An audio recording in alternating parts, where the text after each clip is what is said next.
नमस्कार, संवाद श्रृङ्खलाको आजको यो सन्दर्भ विशेषमा यहाँलाई स्वागत छ।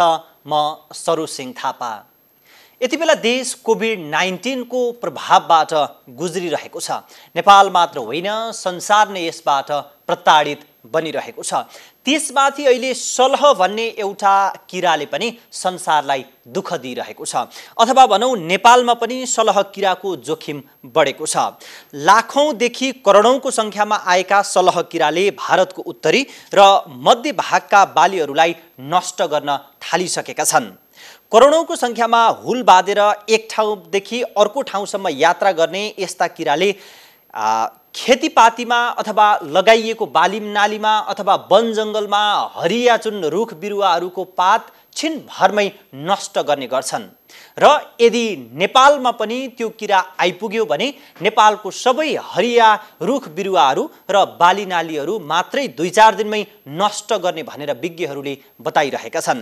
हामी पछिल्लो समयको कुरा गर्ने हो भने अफ्रिकी देश केन्या, सोमालिया, तान्जेनिया, युगान्डा, दक्षिण सुडान, इथियोपिया, नेपाल लगायतका राष्ट्रहरूमा यसले क्षति पुर्याइसकेको छ र अब नेपालमा पनि प्रवेश गर्छ भन्ने तथ्याङ्कहरू सार्वजनिक भइरहेका छन्। यदि नेपालमा पनि प्रवेश गर्यो भने यसको प्रभाव कस्तो हुन्छ? अझ नेपाल जस्ता अल्प विकसित राष्ट्रमा यदि यो किराको प्रवेश भयो भने खाद्य सङ्कटको परिस्थिति पनि सृजना हुन सक्ने भनेर कतिपयले प्रक्षेपण समेत गरिरहेका छन्। अब नेपालमा यो किरा आउने सम्भावना कतिको छ र यदि यो किरा नेपाल आयो भने यसलाई व्यवस्थापन गर्न, रोक्न र क्षति न्यूनीकरण गर्नका लागि सरकारले के कस्ता प्रयास र कदमहरू चाल्नुपर्छ? मूलतः आज हामी यिनै र यस्ता विषयमा केन्द्रित रहेर संवाद गर्दैछौँ। र मसँग छलफलका लागि आज वरिष्ठ कीट विज्ञ डाक्टर समुद्रलाल जोशी हुनुहुन्छ। उहाँ जुन पहाडी क्षेत्रमा लगाइने आलुमा लाग्ने रातो कमिलाको विषयमा उहाँले लन्डन युनिभर्सिटीबाट विद्या वारिदी पनि गर्नुभएको छ। उहाँसँग यसलाई कसरी न्यूनीकरण गर्न सकिन्छ, यसको क्षतिलाई कसरी कम गर्न सकिन्छ र यो सलह किरा के हो भन्ने विषयमा मूलतः केन्द्रित रहेर संवाद गर्दैछौँ। स्वागत छ यहाँलाई। आराम हुनुहुन्छ? आरामै छु, धन्यवाद। सबैभन्दा पहिले त यो सलह किरा भनेको चाहिँ के हो त्यसबाट सुरु गरौँ न। अब म वैज्ञानिक तथ्यबाट कुरा गर्छु, कीटको वर्गीकरणबाट म सुरु गर्छु। किराको वर्गीकरणमा विभिन्न रूपहरू देख्नुहुन्छ तपाईँले। त्यसमा चाहिँ 29वटा गण तयार गरेको छ। अनि त्यो गणमा चाहिँ एउटा गण चाहिँ नि अर्थोप्टेरा भन्ने छ। अर्थोप्टेरा पनि फेरि यसमा विभिन्न परिवारहरू हुन्छन्, यिनीहरूका नि थरहरू हुन्छन् नि हाम्रो चाहिँ जातिहरूमा। त्यसैपछि किरामा पनि अनि गण तयार गरेको छ, यसमा प्रजातिहरू तयार गरेको छ।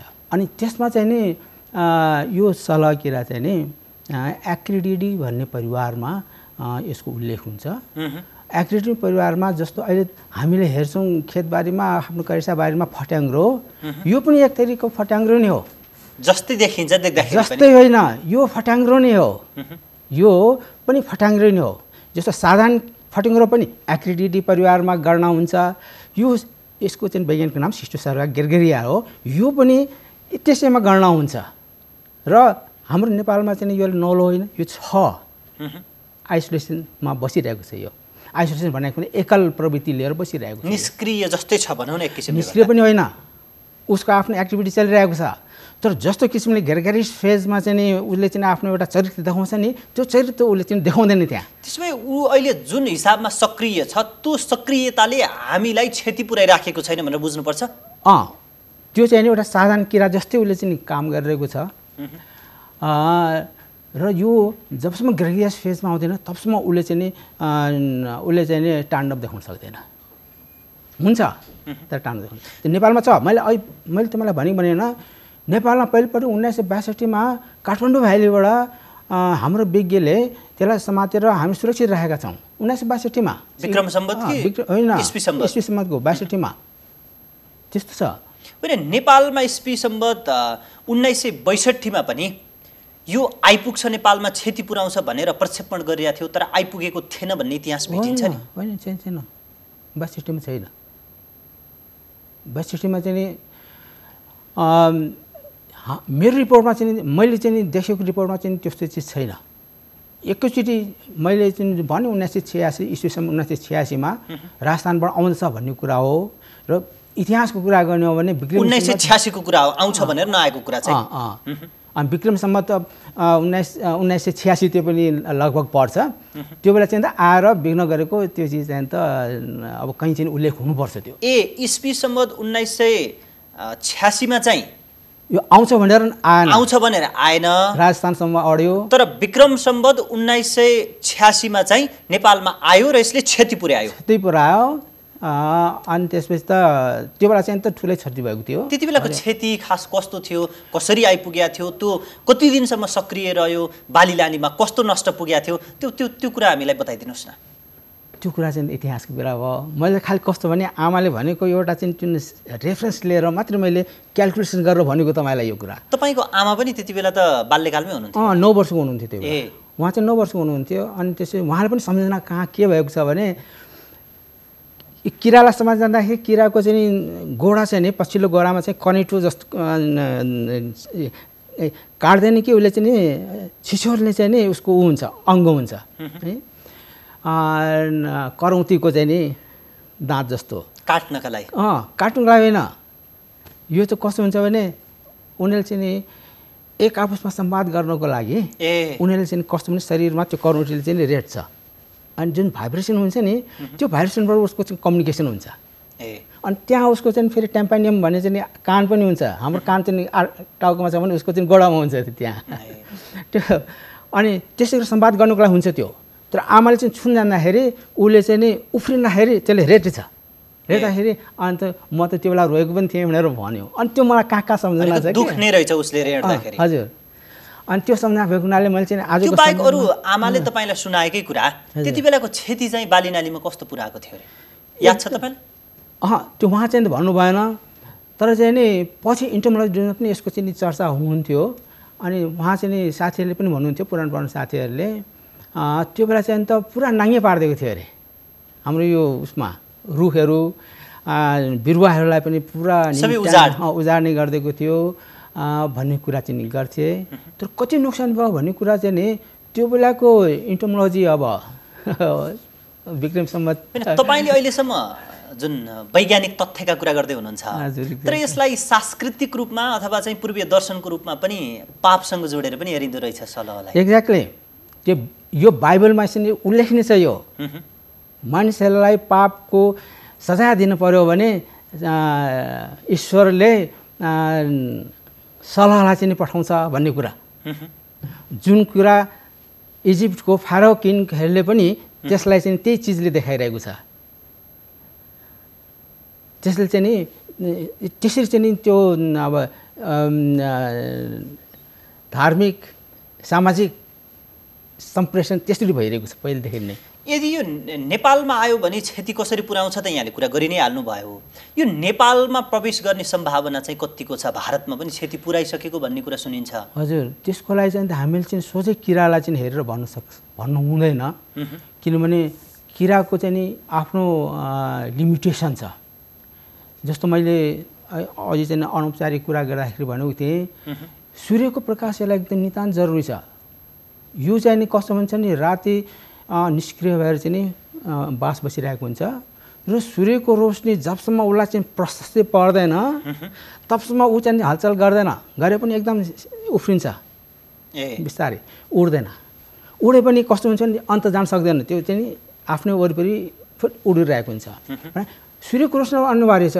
जस्तो अब भनौँ न अहिलेको यो सन्दर्भमा बदली लागेको लागि के भएर भन्यो त्यस्तो अवस्थामा चाहिँ अनि यसले चाहिँ आफ्नो सक्रियता खुन सक्दैन भनेको मतलब त्यो अहिले चाहिँ नि भनौँ न अहिले दिल्लीमा छ भने दिल्लीमा पनि यो चाहिँ सन्दर्भ लागिरहेको छ क्लाउडी भन्दाखेरि त्यहाँ पनि उसले चाहिँ अघि बढ्न चाहिँ चान्स पाउँदैन र पछि गएर यो आइसोलेसन यो सोलिटरी फेजमा चाहिँ जान सक्छ, त्यहीँ पनि जान सक्छ। त्यो त्यसो भए यो सक्रिय हुनका लागि चाहिँ वातावरण यसलाई कस्तो चाहिने हो अथवा टेम्परेचर कस्तो चाहिने हो, किन चाहिँ सक्रिय हुन्छ?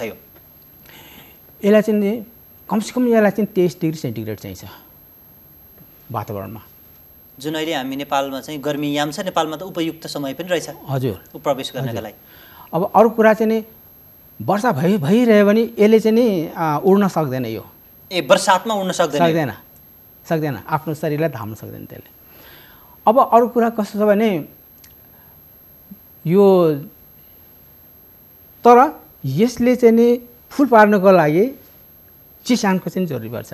ए भनेको फेरि पानी पर्दियो भने पानी अन्डा पार्नका लागि चाहिँ फुल पार्नका लागि उपयुक्त वातावरण हुने रहेछ। हजुर, तर पानी परेकै भन्नु भएन त्यसलाई। त्यसैले कस्तो हुन्छ भने जुन अहिले राजस्थानमा आएर चाहिँ गयो भनेर भने 1986 मा त्यो बेला चाहिँ अब कस्तो पर्दियो भने यो त्यसलाई चाहिँ नि जुन बालुमा त्यो चाहिँ मरुभूमिको अवस्थामा यसले फुल पार्छ।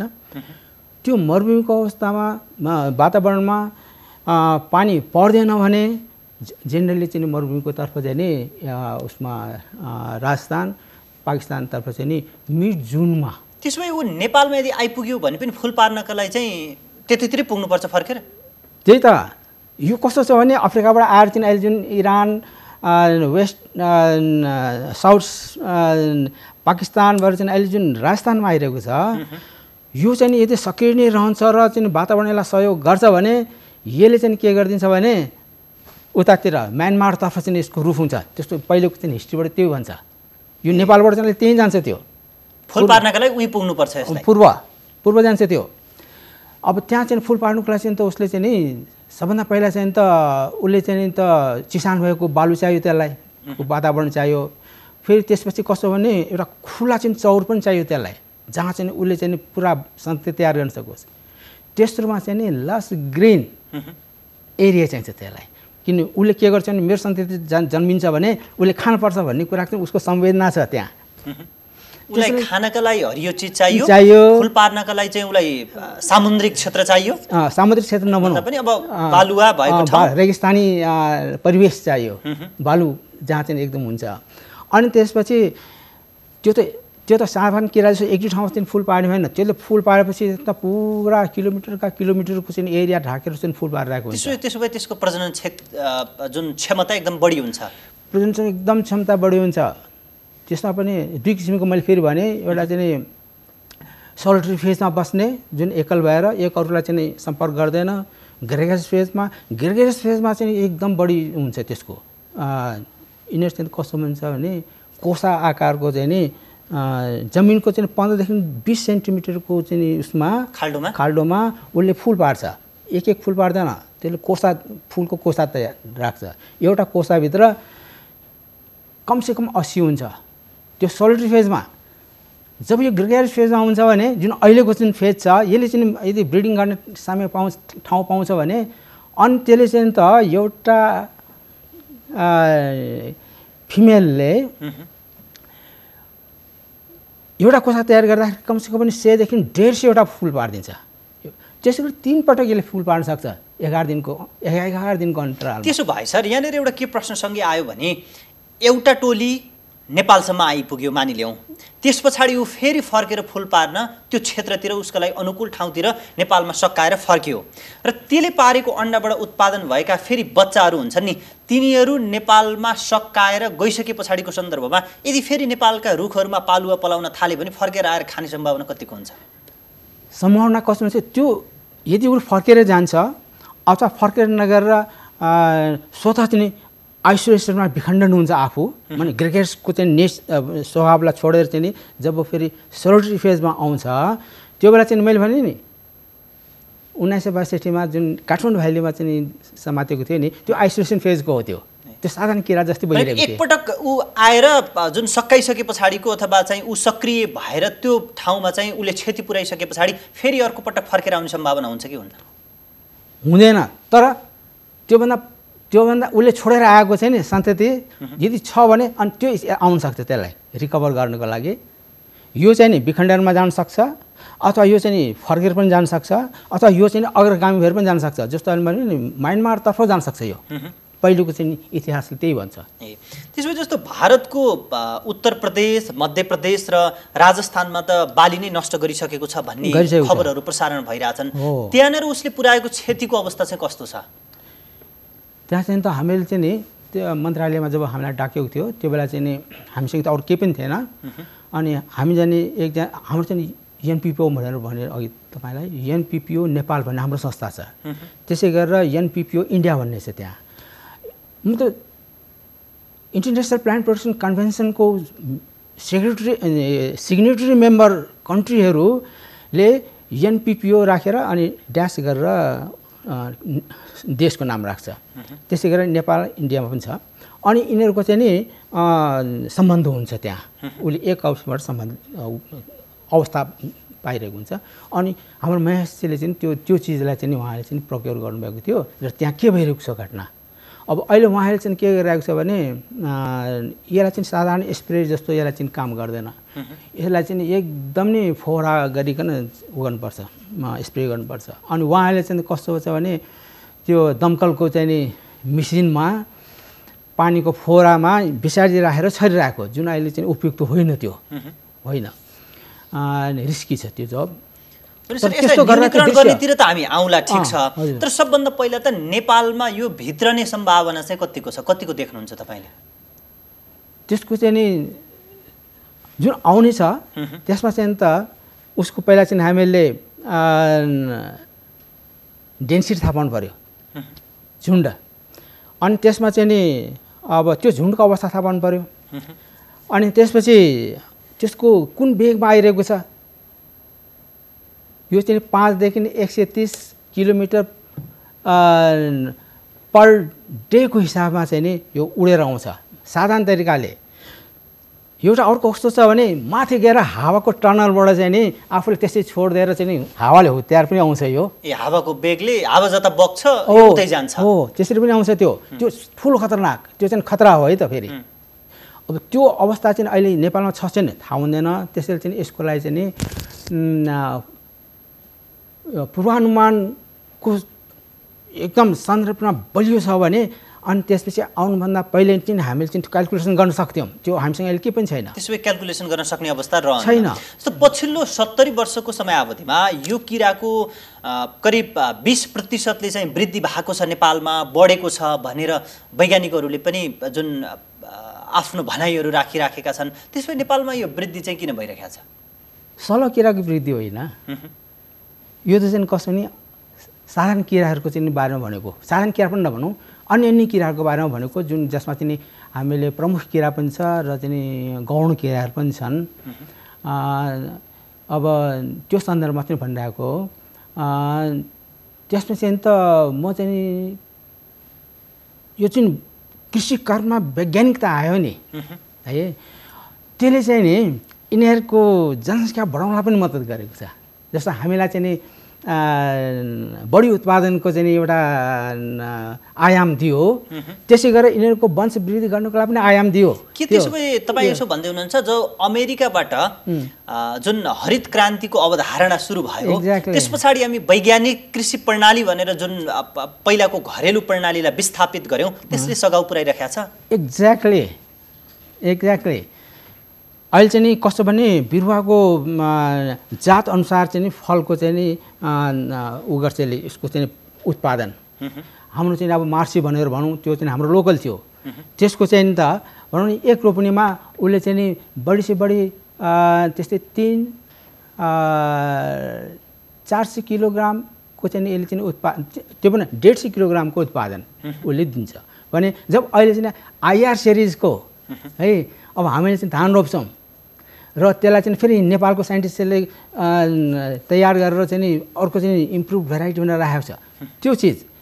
अब त्यो कस्तो छ भने त्यसको लागि चाहिँ पानी पनि चाहिन्छ, नभई हुँदैन। हाम्रो मार्सीलाई चाहिँ पानी कम भए पनि चल्छ, तर त्यो रोप्नुको लागि चाहिँ पानी पनि चाहियो, मल पनि चाहियो, बिउको चाहिँ फेरि वातावरण चाहियो, अनि त्यसपछि त्यसलाई चाहिँ घाँसपात हुनुहुन्न भन्ने चिज भयो। त्यसो भए त हामी नेपालको कुरा गर्ने हो भने अहिले हाम्रो परम्परादेखिका बिउ बालीहरू हामीसँग बरु संरक्षण गरेर हामी राख्न सकेका छैनौँ, तर जेनेभामा बरु संरक्षण भएर बसेका छन्। नेपालमा त हामी सबै ठिमाहा अथवा उन्नत प्रकृतिका बिउ बिजनहरू प्रयोग गरिरहेका छौँ, चाहे ती बोट बिरुवाहरू चाहे ती बाली नाली हुन्। भनिसके पछाडि त हामी कहाँ अथवा नेपालमा त यसको जोखिम त झन् बढिरहेछ नि, झन् बढिरहेछ। अनि त्यसैले चाहिँ अहिले के रहेछ भने मैले चाहिँ नि अघिको सन्दर्भमा पनि भने नेपाल कृषि अनुसन्धान परिषद छ हाम्रो, त्यहाँबाट चाहिँ नि यस्तै किसिमको चाहिँ अब सन्दर्भ चलिरहेछ। हाम्रो कुनै पनि बखतमा हामी ल्यान्ड रेसेस भन्छौँ कि त्यसलाई, हाम्रो रेखाने त्यो चाहिँ बिलाउन सक्छ, तर त्यो पोटेन्सियल उसमा ऊ छ, त्यसमा चाहिँ गुणहरू छन् जुन हामीले चाहिँ यसले हेर्नै सकेको छैन, त्यो निकाल्न सक्छौँ हामीले। अब त्यो मासेपछि चाहिँ त एकचोटि मासेपछि गयो त्यो। त्यसैले चाहिँ अहिले के गरेको छ भने जिन ब्याङ्कको चाहिँ नि सन्दर्भ लिएर इन्टरनेसनल यसमा डोनरहरू पनि छन्। अनि त्यसपछि अहिले जिन ब्याङ्कबाट चाहिँ हाम्रो रैथानी चिजहरू सबै जम्मा भइरहेको छ त्यहाँ। तर हामीसँग चाहिँ छैन त्यो। त्यही त हामीले गरिरहेको छौँ। अहिले खुमलटारमा भइरहेको छ। खुमलटारमा एउटा यस्तो डिभिजन छ, त्यो डिभिजनमा को काम नै त्यही हो। ऊ चाहिँ नि सर्वेक्षण गर्न जान्छ, जिन ब्याङ्कको रूपमा काम गरिरहेको छ। अनि जिन ब्याङ्क अनि त्यो चाहिँ त्यहाँ जम्मा गरिरहेको छ उनीहरूले। र त्यसलाई चाहिँ पुरा चाहिँ वातानुकूलित वातावरणमा त्यसलाई राखेर त्यसलाई चाहिँ नि त्यसको लाइफ चाहिँ नि सेक्सन गरिरहेको छ। त्यसैले चाहिँ नि पुरा अब हराउन सक्ने भन्ने कुरा हामीले चाहिँ नि अब्जर्भ गर्न नसकेको कुरा, हामीले चाहिँ ज्ञानमा नआएको कुरा त्यो चाहिँ बिलाउँछन् पक्का पनि। तर चाहिँ अहिले सक्रिय भएको हुनाले हाम्रो साइन्टिस्टहरू सक्रिय छन्। त्यसो भए अब नेपालमा यदि सलह किरा प्रवेश गरिहाल्यो भने नेपालको तराईतिर बढी प्रभाव होला कि पहाडमा बढी प्रभाव होला कि अथवा हिमाल क्षेत्रतिर प्रभाव होला कि समान रूपमा जताततै हुन्छ, के हुन्छ? यो त कस्तो हुन्छ भने सबभन्दा पहिला चाहिँ तराईमै जान्छ। यो जुन अहिले आइरहेको छ नि त्यो कस्तो छ भने नर्थ साउथ वेस्ट र साउथ नेपालको चाहिँ नि कुनाबाट आइरहेको छु यो अहिले आउँदाखेरि पहाड त एकचोटि भेट्दैन। त्यसले सबभन्दा पहिला भेटे त तराई हो। उसले पहिला चाहिँ त्यो त मार्च तराईमै गर्छ। हाम्रो अन्नको भण्डार पनि फेरि तराई नै हो। त्यसले चोट त्यहीँ पर्छ। पूर्वमा चाहिँ नि अहिले बचिरहेको छ, अहिले बच्छ होला। यो चाहिँ नि जुन अहिले इन्डियाबाट आइरहेको छ त्यो पश्चिम र दक्षिणको चाहिँ नि साइड भएर आइरहेको छ भनेको त तराईबाट चाहिँ नि अब यो माथि जान सक्छ। तर यही चिज फेरि कस्तोमा चाहिँ उनीहरूको चाहिँ नि फ्लाइटको मती हामीलाई चाहिँ थाहा पाउनु बडा गाह्रो पर्छ। कुनै पनि बखत त्यहाँ डाइभर्ट हुनसक्छ त्यो। भन्न खोजेको ऊ जुन डेस्टिनेसनमा यात्रा गर्दैछ त्यसमा कुनै कारणले पनि हामी कहाँ आउन नसकेर अरू अन्त्यतिर पनि ऊ डाइभर्ट हुन सक्छ। फेरि यसमा चाहिँ नि यो वातावरणमा चाहिँ नि हावाको जुन ऊ चलिरहेको छ वेग दिशा हो, त्यसमा चाहिँ यसलाई चाहिँ धेरै गभर्न गर्छ। अहिले चाहिँ नि जुन फिल्डबाट चाहिँ नि एक फिल्डबाट अर्को फिल्डमा जानुपर्छ भने हावाको वेगलाई उनीहरूले चाहिँ नि भेहिकल बनाउँछ। सर म यसमा आउँछु। तपाईँले उठान गरेको विषय महत्त्वपूर्ण छ। तराईबाट सुरु गर्छ भनेर भन्दै गर्दा हामी कहाँका महत्त्वपूर्ण बालीमध्ये धान गहुँ चामल पर्छन्। ती खेती लाउने अहिले उपयुक्त समय अथवा हामीले ती खेतीहरू लगाउने समय हो यो। र यही समयमा ऊ नेपालमा यदि प्रवेश गरिदियो भने हामी कहाँको खाद्य सङ्कटको कुरा चाहिँ चुलिन्छ कि अथवा चाहिँ हाम्रो अर्को वर्ष चाहिँ के हुन्छ होला खाद्यको दृष्टिकोणबाट हेर्दा? सबभन्दा ठुलो प्रकोप त अहिले हाम्रो मकैमा हुन्छ। यसको मकैमा धानको पनि त बिउ राख्ने बेला भएको छ। धानको बिउ राख्ने बेला भएको छ। तर बेला भएको छ। अब जुन आइरहेको छ यसको क्रम बढी से बढी 6-7 हप्तासम्म हुनसक्छ। 6 विकसम्म हुनसक्छ। तर 6 विकमा चाहिँ नि हामीले चाहिँ त्यो जुन बेर्ना राखिरहेको हुन्छौँ त्यसमा चाहिँ नि लास्ट स्टेजमा गएर चाहिँ उसले छुन सक्छ। तर एस्केप हुनु पनि सक्छ त्यहाँ। तर मकैलाई चाहिँ त पहाडमा त पुरा अहिले मकै छ त्यहाँ। तराईमा चाहिँ त अहिले चाहिँ मकै चाहिँ यदि मकैको त उसले पात खाइदिनै हाल्यो भने पनि पलाउने सम्भावना हुन्छ होला नि त फेरि?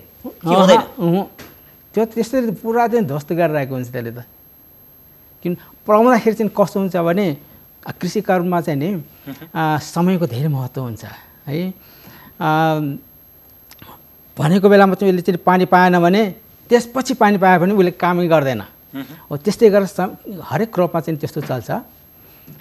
अब जुन बेलामा ऊ अहिले चाहिँ नि मकैमा गइरहेको छ त्यो बेलामा यो चाहिँ कस्तो भने हाम्रो कोबिङ भनेर भन्छ यसलाई, कोवा दाना लाग्ने अवस्था, त्यो अवस्थामा पुगिरहेको हुन्छ। त्यो अवस्थामा यदि चाहिँ नि ध्वस्त गरिदिन्छ भने त्यसले अब बोर्डले त्यसलाई भरपाई गर्न सक्दैन। त्यसो भए अब तपाईँको भनाइअनुसार त हाम्रो सबैभन्दा बढी क्षति भनेको मकैमा हुने भयो। अहिले इमिडिएटली मकैमा हुन्छ। त्यसो भए मकैको उत्पादनमा चाहिँ सम्भावित अथवा भनौँ अनुमानित रूपमा चाहिँ कति प्रतिशत जति मकै खेतीमा क्षति पुर्याउँछ होला? यो आइसकेपछि त 100% नै हुन्छ। पूर्ण रूपमा नै क्षति पुर्याउँछ? पुरै क्षति पुर्याइन्छ। किनभने ऊ चाहिँ नि साधारण जस्तो किरा जस्तो होइन, 100 को 1000 को बगालमा हुने। यो त मैले भने बिलियन एन्ड बिलियन अनि धानमा अथवा चाहिँ सँगसँगै अरू पनि तरकारीको क्षति चाहिँ कस्तो हुन्छ होला सर? एक रेट हो त्यसको, हरियो पदार्थ यसले देख्नै हुँदैन, चाहे बाली यो तरकारी बाली होस् चाहे चाहिँ नि अन्न बाली होस्, चाहे रुख नै किन चाहे रुख नै होस्। त्यसो भए सर तपाईँ सहितको मन्त्रालयले चाहिँ विज्ञ कमिटी अथवा भनौँ प्राविधिक टोली गठन गरेको छ। अब यो समयमा कसरी अगाडि बढ्ने, के गर्ने, कस्ता खेतीबालीहरू लगाउने भन्ने कुरा केही मन्त्रालयलाई सुझाव दिन चाहिँ तपाईँहरूले पाइसक्नु भएको छ कि छैन, के छ? त्यो आज हामीहरू 10:30 बजी बस्ने हाम्रो कार्यक्रम छ। अनि त्यसमा चाहिँ त सबभन्दा पहिला त हामीले चाहिँ यसको फ्याक्ट सिट तयार गर्छौँ, किन जनसाधारणहरूलाई चाहिँ नि यो के चिज हो भन्ने कुरा चाहिँ बोध गराउनुपर्छ हामीहरूले। अनि त्यो बोध गराउनुको लागि चाहिँ नि फ्याक्ट सिट भनेर इङ्ग्लिसमा फ्याक्ट सिट भनेर भन्छौँ हामीले, त्यसलाई चाहिँ हामी बनाउँछौँ। यो किरा यस्तो हो, अनि त्यसपछि सबैको जीवनी यस्तो हो, यसले यहाँ यसरी बिगार गर्न सक्छ, अहिलेसम्म बिगार गरेको लक्षण यस्तो छ भनेको पुरा हामीले एउटा सेट तयार गरेर। तपाईँहरू त्यसको तयारीमा हुनुहुन्छ सर, ठिक छ। तर यदि चाहिँ यो आइ नै हाल्यो नेपालमा भने अब यसको फलफुल तरकारी र खाद्य बालीको क्षति त निकै ठुलो देखिन्छ। एक्ज्याक्टली हुन्छ। यसलाई व्यवस्थापन अब कसरी गर्ने त सर? अब यसले त पक्कै खाद्य सङ्कट निम्ति आउँछ होला। हो, यो त कस्तो छ भने यहाँ चाहिँ त सरकार पनि लाचार अवस्थामा पुग्न सक्छ। यो यस्तो किरा हो, यो यस्तो चाहिँ नि जनसङ्ख्यामा आउँछ। यसलाई नियन्त्रण गर्नुको लागि विभिन्न किसिमको रिजनल यो चाहिँ यो संस्थाहरू छन्। यसमा चाहिँ नि एफएओले ठुलो कन्ट्रिब्युसन गर्छ र अफ्रिकामा सबभन्दा ठुलो मार अफ्रिकामा परेको छ। यो भन्दाखेरि अफ्रिकामा चाहिँ त 1920 देखि नै लागिरहेको छ त्यहाँ यो। अन्त अहिले धेरै जस्तो चिज चाहिँ कसो पनि अफ्रिकामा गइरहेको छ। तर नेपालमा पनि अहिले नेपालमा चाहिँ आउने सम्भावना छ, आइसकेको छैन। यदि आउनेवाला छ भने अनि के गर्न सकिन्छ भन्ने कुरा मात्रै अहिले हामीले चाहिँ केही इन्फ्रास्ट्रक्चर तयार गर्न सक्छौँ र बचाउन सक्छौँ भने चाहिँ अहिले ग्यारेन्टी छैन। नियन्त्रण गर्नका लागि चाहिँ प्रयास के गर्न सकिन्छ त? यसलाई चाहिँ त अब आइ नै हाल्यो भने त किसानको अवस्थामा वेट एन्ड सी को एउटा प्रवृत्ति चल्छ। दोस्रो कुरा कस्तो छ भने वेट एन्ड सीमा चाहिँ निष्क्रिय चाहिँ नहुने भनेर भन्छ। त्यहाँ के हुन्छ भने कसैको पनि आवाज गर्नु, यसलाई डिस्टर्ब गर्नु, आफ्नो ठाउँमा बस्न नदिनु, बरु उडेकै अवस्थामा यसलाई चाहिँ पारिदिनु भन्ने एउटा धारणा छ। भन्दाखेरि सबभन्दा ठुलो अहिले हाम्रो यो सन्दर्भमा, किन हामीको त्यो यस्तो इन्फ्रास्ट्रक्चर छैन, यसको लागि चाहिँ त भनौँ न एरियल सबभन्दा पहिला चाहिँ त यो सेटेलाइटबाट चाहिँ इमेजिनरी प्लेटहरू तयार गर्नुपर्छ। यो कहाँ आइरहेको छ, यो कसरी आइरहेको छ, कति वेगमा आइरहेको छ भन्ने उसले जानकारी दिन्छ। त्यसमा यसलाई जैविक किटको माध्यमबाट नष्ट गर्न सकिन्न? जैविक किटबाट चाहिँ नि एउटा उपाय छ जैविक किट, तर कस्तो हुन्छ भने त्यो जैविक किटमा जहिले पनि उसले समय लिन्छ। त्यसैले जैविक किटको चाहिँ नि राम्रो असर चाहिँ नि त्यसको शिशु अवस्थामा हुन्छ। हपर भन्ने अङ्ग्रेजीमा हपर भन्छ, शिशु अवस्थामा। किन शिशु अवस्थाबाट वयस्कसम्म पुग्नुको लागि कमसेकम उसले चाहिँ त्यहाँ 5 साताको समय लिन्छ। 5 सातामा चाहिँ नि त्यो जैविक विषादीले काम गर्न सक्छ। तर माउहरूलाई चाहिँ नि त्यति समय नै हुँदैन असर गर्नको लागि। अहिले प्रयोग गर्छन्, अहिले अफ्रिका पनि गरिरहेको छ यो है। त्यसले चाहिँ मेटाराइजियम एक्रिडियम भनेर भन्छौँ हामीले, वैज्ञानिक नाम हो यसको। यो एउटा चाहिँ ढुसी हो, ढुसी चिज हो जुन अहिले हाम्रो कृषि बालीमा पनि छ। मेटाराइजियम एनिसोफोली भन्ने छ, त्यो हाम्रो कृषिमा लागिरहेको छ। तर यही किराको लागि भनेर चाहिँ नि मेटाराइजियम एक्रिडियम भन्ने चाहिँ तयार छ, पुरा वैज्ञानिकले विश्वास पारेको छ। यसको प्रयोग गरेपछि फटेङ्ग्राहरूलाई चाहिँ अहिले रोग्याउँछ, वंशवृद्धि गर्न दिँदैन, नासिदिन्छ। रोग्याउने मात्रै हो, मारिहाल्न चाहिँ तत्कालै मार्न सक्दैन? हो, तत्काल मार्दैन, शनै मार्छ, बिस्तारै। कीटनाशक विषादले कस्तो भने आगोमा डढाएको चाहिँ डढाइदिन्छ त्यसको प्रकृति अनुसार। कसैले 4 दिन लिन्छ भने कसैले चाहिँ 12 दिन लिन्छ, कसैले 45 दिन लिन्छ, त्यसरी हुन्छ त्यो ମାନେ असर चाहिँ। यसको कीटनाशक औषधि त छ होला नि त? छ। तर फेरि चाहिँ भारतमा पनि क्षति पुर्याएको सुन्छौँ हामी, अफ्रिकामा पनि क्षति पुर्याएको सुन्छौँ। नियन्त्रण गर्न चाहिँ किन सकिएन त त्यसो भए? यो त यस्तो किरा हो। के समस्या त? यो चाहिँ त भन्न अहिले धार्मिक र सामाजिक दृष्टिकोणको चाहिँ कुरा गरौँ नि, एउटा श्रापको रूपमा चाहिँ जुन भनेर भनेको छ, बाइबलले पनि भनिदिएको छ। अब चित्त बुझाउनुको लागि त्यही चाहिँ नि चित्त बुझाउन सकिन्छ। यो चाहिँ कुनै हामीले कुकर्म गरेर त्यसको चाहिँ यो चाहिँ पापको चाहिँ हामीलाई चाहिँ भागीदार बनाएको हो। यो हामीले त्यसो भए किटले पनि नियन्त्रण गर्न नसक्ने त यो ठुलो सङ्ख्यामा भएर त्यस्तो हुने कि पूर्ण रूपमा नियन्त्रण गर्न नसकिने के त? त्यही त मैले भने नि त्यो चाहिँ नि अफ्रिकामा अहिले जुन आकलन भयो नि, अहिले विकट छ त्यो केनियामा, केनियाको इस्ट केनियामा।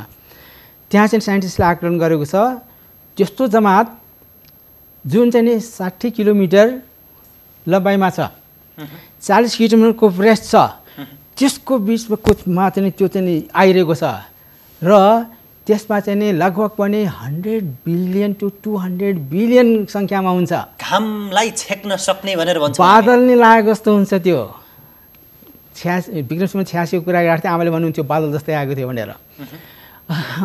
त्यस्तो हुन्छ त्यो। र मैले फेरि भने नि यो 1 टनको चाहिँ नि यदि चाहिँ यसको चाहिँ नि भार भएको चाहिँ किराको सङ्ख्या छ भने त्यसले चाहिँ नि 10 हात्तीले खाने जुन 10 हात्तीले खाने उसले चाहिँ एकै दिनमा खाइदिन्छ। 25वटा ऊँटले खाने एकै दिनमा खाइदिन्छ। 2500 मान्छेले खाने चाहिँ नि खाना उसले एकै दिनमा सिद्ध्याउन सक्छ। त्यस्तो छ। अब भन्नुहोस् न, अब त्यस्तो चिजलाई चाहिँ रोकथाम गर्नुको लागि सबभन्दा पहिला पनि सेटेलाइट इमेजरीबाट चाहिँ यसको अवस्था बुझ्नु पऱ्यो। अनि त्यसपछि चाहिँ नि यो हवाईजहाजको मार्फतबाट चाहिँ यसलाई चाहिँ नि स्प्रे गराउनु पऱ्यो। अनि जमिनमा छ भने अनि त्यसपछि साधारण होइन, यो चाहिँ नि साधारण पेस्टिसाइडमा चाहिँ नि हामीले लो भोल्युम फर्मुलेसन बनेको हुन्छ। तर यसको लागि चाहिँ कस्तो भने अल्ट्रा लो भोल्युमको फर्मुलेसनमा यो कीटनाशक विषय दिनुपर्छ जसलाई चाहिँ नि छर्न सकोस्। अब त्यस्तो चिज चाहिँ अहिले हामी कहाँ रेस्टुरेन्ट भएको छैन।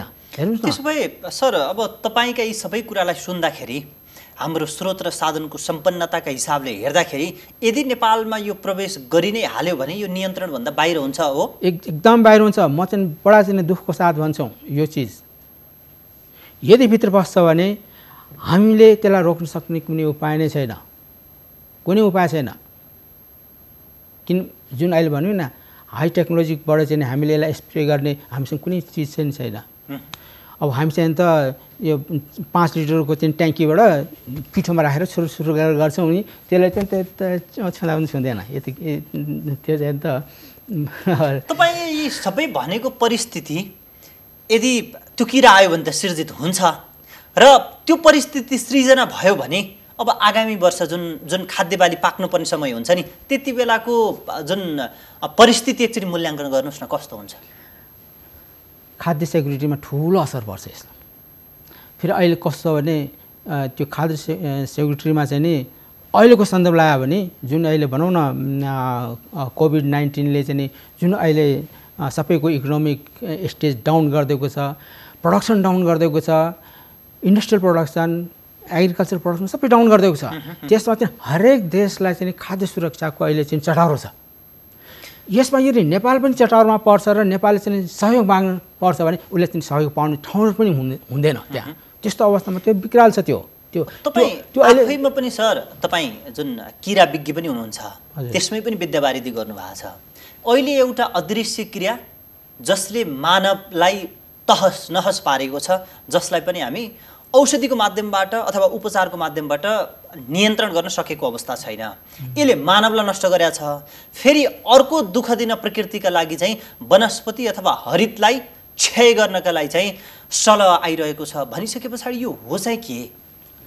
सबभन्दा पहिला तपाईँले पहिले भनेको तथ्य कुरा गरौँ, त्यो चाहिँ किरा होइन है त। कोभिड-19 भनेको यो चाहिँ भाइरस हो। यसलाई चाहिँ हामीले विषाणु भनेर भन्छौँ।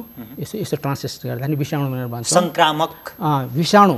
त्यो विषाणु पनि कस्तो छ भने जस्तो भन्नु हामीलाई त्यसै थाहा छ निर्जीव र सजीव भनेर चाहिँ हाम्रो चाहिँ सृष्टिलाई हामीले बाँटेको छौँ भने यो भाइरस यस्तो चिज हो, न सजीव हो न निर्जीव हो। कोभिडको कुरा गर्दै कोभिडको है, यो चाहिँ कस्तो छ भने रोग लगाउँछ भन्दाखेरि यो चाहिँ कस्तो भने प्याथोजन भन्ने भन्छौँ हामीले त्यसलाई, रोग लगाउने प्याथोजन। तर प्याथोजनमा चाहिँ कस्तो भने ब्याक्टेरिया सजीव हो, ढुसी सजीव हो, प्रोटोजोवा सजीव हो, जुका सजीव हो। किन उसको चाहिँ नि कस्तो भने उसले चाहिँ नि रिप्रोडक्सन गर्छ।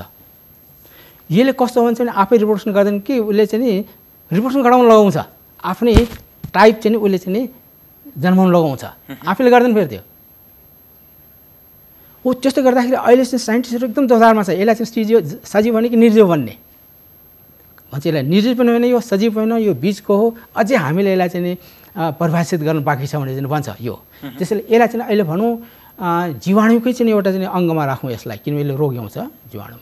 तर किरा भनेको चाहिँ नि जीवाणु होइन, यो जीव हो, जीव हो। त्यसैले चाहिँ नि यसलाई चाहिँ नि एनिमल किङडममा हामी चाहिँ भन्छौँ। जबकि मेरो प्रश्न यहाँनिर थियो सर, मात्रै मेरो प्रश्न यति हो कि जुन कोभिड-19लाई पनि हामी औषधिको माध्यमबाट नियन्त्रण गर्न सकेको अवस्था छैन, र तपाईँले अहिले भन्दै हुनुहुन्छ कि जुन सलहलाई पनि यदि आइ नै हाल्यो भने पनि खासै नियन्त्रण गर्न सकिने अवस्था छैन भन्दै हुनुहुन्छ, खासै नियन्त्रण गर्ने अवस्था नै छैन भन्दै हुनुहुन्छ। त्यसैले यो प्रकृति र मानव बीचको लडाइँ, यो अहिले के लडाइँ भइरहेको छ, यो हो के भन्न खोजेँ मैले? यो चिज चाहिँ अहिले खुस्त रूपमा हामीले चाहिँ भन्नै सक्दैनौँ। यसमा चाहिँ नि अब यो भाइरस जुन आइरहेको छ त्यो आफ्नो एउटा गति लिएर आइरहेको छ। यस्तो भाइरस चाहिँ त 20वटा छन् भनेर भन्छन् एकदम, जसले चाहिँ मान्छेलाई तहस नहस गर्छ। यसमा चाहिँ नि अब लेटेस्ट देखेको चाहिँ नि यो कोभिड-19 यो लेटेस्ट देखेको। अब यसको पनि अब यसको स्वभाव के हो भन्ने कुरा अझै चाहिँ नि यो परिभाषित गर्न बाँकी नै छ है, त्यो भइरहेको छ। त्यसैले यसको औषधिको चाहिँ नि परिकल्पना अहिले भइरहेको छैन। तर चाहिँ अहिले चाहिँ नि हाइटेकको चाहिँ नि सृजना भएअनुसार यसको चाहिँ नि भित्रको जुन नेचर छ त्यसलाई चाहिँ नि विश्लेषण गरेर मान्छेले हेरिसके वैज्ञानिकहरूले, अनि त्यसैले त्यही विश्लेषण गरेको आँटमा अहिले चाहिँ यिनीहरूले चाहिँ नि भ्याक्सिन तयार गरिरहेको छ। ठिक छ सर। जस्तो हामी कुनै पनि चाहिँ रोगको कुरा गर्दाखेरि त्यसको नकारात्मक पाटो मात्रै हुन्न, तत्कालका लागि त्यसले नकारात्मक क्षति पुर्याउँछ होला, आफ्नो ठाउँमा छ, तर सँगसँगै सकारात्मक पाटो पनि हरेक चिजमा हुन्छन्। यो सलह यदि आइसके पछाडि र लाइसके पछाडि यसले बालीनालीमा अथवा माटोमा केही सकारात्मक प्रभाव पार्न सक्छ कि सक्दैन? सकारात्मक प्रभाव एउटा चाहिँ त गभर्मेन्टलाई जुन सतर्क गर्छ, हामी चाहिँ अब एकदम तयार भएर बस्नुपर्छ भन्ने कुरा, त्यो चाहिँ नि यसले चाहिँ नि एउटा उपदेश दिएको हो, त्यसलाई चाहिँ हामी चाहिँ एउटा स्वीकार्नुपर्छ। अर्को चाहिँ प्रकृतिमा रिसाइक्लिङमा यसले चाहिँ मद्दत गर्छ। यसले जुन खान्छ यसमाबाट जुन बिस्टा तयार गर्छ नि त्यो त जमिनमा फालिदिन्छ, त्यसले खाँदै गर्छ, जमिनमा फाल्दै गर्छ, त्यति छिटो खान्छ फेरि। त्यो चाहिँ टनका टन खाइदिन्छ नि एकैचोटिमा। यसले राम्रो कम्पोस्ट मल भनौँ न, एकदम त्यो चाहिँ नि यसलाई चाहिँ नि अर्ग्यानिक मल है, त्यो मल। त्यसो भए यसरी बुझ्नु पर्यो कि यस पटक नष्ट भए पनि अर्को पटकको सिजनमा बालीनाली निकै फस्टाउने र बढी उत्पादन दिने सम्भावना छ। हो, त्यो चाहिँ भरपाई गर्न सक्छ, त्यो क्षतिपूर्तिमा चाहिँ भरपाई गर्न सक्छ, तर चाहिँ समयलाई भरपाई गर्न सक्दैन। हामीले चाहिँ समयलाई चाहिँ नोक्सान पारिदिएको हुन्छौँ र त्यो समयभित्रमा चाहिँ हामीले जुन समस्या भोग्छौँ त्यसको चाहिँ भरपाई नै हुँदैन। त्यसो भए सर, जस्तो यसको सक्रियता 6 हप्तासम्म रहन्छ भनेर यहाँले भन्नुभयो, र उसको सक्रियता यदि रह्यो भने 100% नै 100% नै यसले बालीनालीलाई नष्ट गर्छ भनेर भन्दै गर्दा यो 6 हप्ता पछाडि वैकल्पिक रूपमा उत्पादन गर्न सकिने अरू बाली अथवा अरू फलफुल अथवा अरू तरकारी हुन्छ नि जुन, त्यो उत्पादनका लागि अथवा त्यतातिर कृषकहरूका लागि लैजानका लागि त अब हामी त वैकल्पिक बाटोको पनि तयारी गर्नुपर्ने अवस्था रहेछ नि त। त्यो सुझाव दिनुभएको छ नि मन्त्रालयलाई? होइन, सबभन्दा पहिलोको चाहिँ प्रश्न उसमा तपाईँको चाहिँ भनाइमा म एउटा के थप्न चाहन्छु भने जुन किसिमले आइरहेको छ नि त्यो डफा नि त्यही डफा चाहिँ नि यहाँभित्र पसेपछि मात्रै हो त्यो, यो चाहिँ नि हाइपोथेटिकल छ, यसले चाहिँ नि 100% बिगाडिदिन्छ। तर होइन, त्यो चाहिँ डफा अहिले चाहिँ सानो सानो पार्दै आयो भने त्यसपछि नियन्त्रणको उपाय पनि छ, अनि हानि पनि अहिले चाहिँ लिमिट गर्छ। त्यसमा चाहिँ नि हामीसँग अहिले जुन बालीमा हामीले प्रयोग गर्ने हामीसँग उपकरणहरू छन् त्यसको प्रयोग गर्न सक्छौँ हामीले। यदि सानो डफा छ भने सानो समूहमा आइदियो भने तर होइन यो चाहिँ त मैले पनि त्यो चाहिँ 20 के अरे 60 किलोमिटरको लम्बाइ र चाहिँ 20 किलोमिटर चौडाइको चाहिँ को डफ्फा आउँछ भने त्यस्तो बेलामा चाहिँ त राम राम भन्ने पर्ने अवस्था सिवाय केही पनि छैन। यदि यो नेपालमा हामी जसरी पस्न सक्ने सम्भावना छ भनेर प्रक्षेपण गरिरहेका छन्, त्यसै गरी यो आउँदा त नेपाल मात्र आउने होइन होला, संसारका अरू मुलुकमा पनि पुग्छ, अरू भूभागमा पनि पुग्छ। त्यसो भए त अब आउने वर्षमा खाद्य सङ्कट त नेपालमा मात्र होइन संसारभरि नै देखिने भयो नि। हो, त्यो संसारभरि चाहिँ त्यो हुनसक्छ। यसको दूरगामी प्रभाव कस्तो र दूरगामी प्रभाव एउटा चाहिँ यही कोभिडले गर्दाखेरि भने त्यो इकोनोमिक डाउन गरेर प्रोडक्सन डाउन गरिसक्यो। दोस्रोमा चाहिँ यसले फेरि चाहिँ खाद्य सुरक्षाको चाहिँ अहिले जुन छ त्यसमा चाहिँ त्यसले फेरि अझै थप्छ भने त्यो बेला चाहिँ त ठुलो चाहिँ नि आर्थिक हानि बिहोर्नु पर्ने हुन्छ विश्वले नि त्यो बेला चाहिँ एफएले पनि केही गर्न चाहिँ सक्ने अवस्थामा हामी नेपालको कुरा गर्ने हो भने कोभिड-19 का कारणले गर्दा विश्वको श्रम बजारमा होमिएका नेपालीहरू अब नेपालमै फर्किनुपर्ने एउटा बाध्यात्मक परिस्थिति छ र प्रत्येक वर्ष नेपालको श्रम बजारमा आउने जुन युवाहरूलाई पनि अब कृषितर्फ लैजानुपर्छ, वैज्ञानिक कृषि प्रणालीतर्फ जानुपर्छ र हाम्रो विकासको आधारशिला कृषिलाई बनाउनुपर्छ भनेर आम बुद्धिजीवीहरूले पनि त्यो धारणा व्यक्त गरिरहेका छन् र सरकारले पनि त्यसै भनिरहेको छ। अब यो सन्दर्भमा अब नेपाल कृषिको क्षेत्रमा कसरी अगाडि बढ्नुपर्छ, तपाईँको सुझाव के छ? 1, 2, 3 गरेर बुदागत रूपमा भन्नुहोस् त। सबभन्दा पहिला त अब हाम्रो युवकहरू जुन त्यहाँ गएको छ नि त्यो विभिन्न पक्षमा काम गर्ने गरेर गएको छ। त्यसमध्येबाट एक पक्ष के छ भने कृषिको सन्दर्भ लिएर उहाँ काम गर्छन्। तीमध्येबाट अब कति प्रतिशत होला मैले चाहिँ यसो अब अड्कल काट्छु 5% चाहिँ कृषिमै चाहिँ यिनीहरू चाहिँ काम गरेका भने त्यहाँ जुन उसले चाहिँ 8-10 वर्ष काम गरेको छ नि त्यसमा त उसले विज्ञता हासिल गरेको छ, यसले चाहिँ एउटा ज्ञान प्राप्त गरेको छ। उसले छोटकरीमा पढेर होइन कि पढेर त्यो चाहिँ नि एकाडेमिक पढेर होइन कि पढेको अवस्थाबाट चाहिँ पढेर उसले सिकेर आएको हुन्छ जसलाई चाहिँ हामीले ट्राइप गर्न सक्छौँ।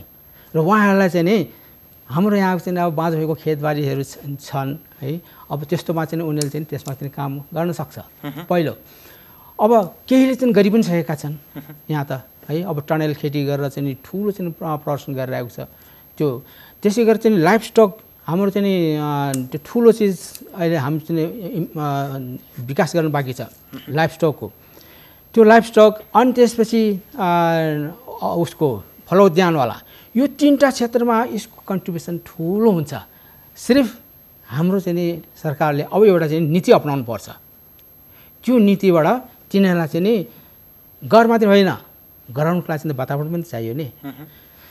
अनि त्यो वातावरणलाई मिलाइदिएपछि र यस्तो भोगेको अवस्थामा ऊ चाहिँ त्यहाँ चाहिँ फर्केर जान पनि उसले चाहिँ रुचाउँदैन र यहाँ चाहिँ वातावरण पाउँछ भने उसले मजाले गर्छ। तर विडम्बनाको कुरा सर 1980 को दशकमा नेपालका तराई क्षेत्रमा करिब 7-8 वटा अन्तर्राष्ट्रिय धान मिल कम्पनी थिए र त्यसले नेपालमा पुगेर हामी विदेशमा धान निर्यात गर्थ्यौँ। तर अहिलेसम्म आइपुग्दा हामी संसारका विभिन्न मुलुकबाट चाहिँ हामी कहाँ धान निर्यात हुन्छ।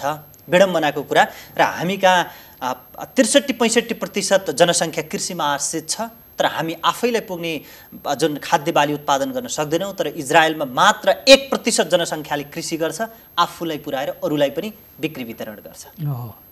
त्यो चाहिँ नि उनीहरूले जुन टेक्नोलोजी अपनायो त्यो टेक्नोलोजी हामीले अपनाउन सकिएकै छैन। मलको व्यवस्था त हामीले चाहिँ पूर्ण रूपले गर्न सकेको छैनौँ। यदि मल दिन्छ भने पानीको व्यवस्था गरिदिनुपर्छ। पानीको व्यवस्थापन छ भने अनि चाहिँ नि इम्प्रुभ भेराइटीको चाहिँ हामीले चाहिँ नि त्यहाँ दिनुपर्छ उनीहरूलाई। अब के छ भने उल्टा भएछ, त्यहाँ पहिला चाहिँ इम्प्रुभ भेराइटी दियो, त्यसको लागि चाहिँ नि इन्फ्रास्ट्रक्चरमा चाहिँ भने माटोलाई चाहिँ उब्जाउ गर्नुको लागि ऊ छैन। मल मात्रै राखेर भएन, त्यो बोटले त्यो मल लिनुको लागि जहाँ चाहिँ रासायनिक प्रक्रिया गर्नुपर्छ त्यसको लागि चाहिँ पानी एउटा माध्यम हो। खेतीको लागि चाहिँ पानी छैन। अब त्यस्तो बेलामा 63% भएर के गर्ने? यदि 63%लाई त्यस्तो अवस्था दिएको भए इजरायलभन्दा माथि पुग्छ पक्कै। खास कृषि वैज्ञानिक प्रणाली हो, त्यसमा विज्ञानको चतम प्रयोग हुन्छ। तर हामी कहाँ राजनीतिक मुद्दा मात्रै कृषि बनेको छ। अब अल्झियो। हस् सर, यहाँलाई महत्त्वपूर्ण समय र विचारको निम्ति म आभार व्यक्त गर्छु।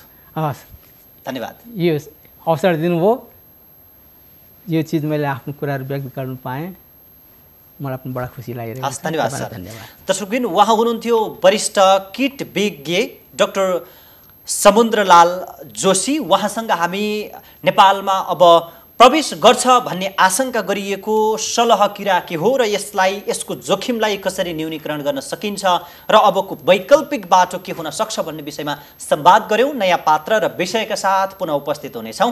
नमस्कार।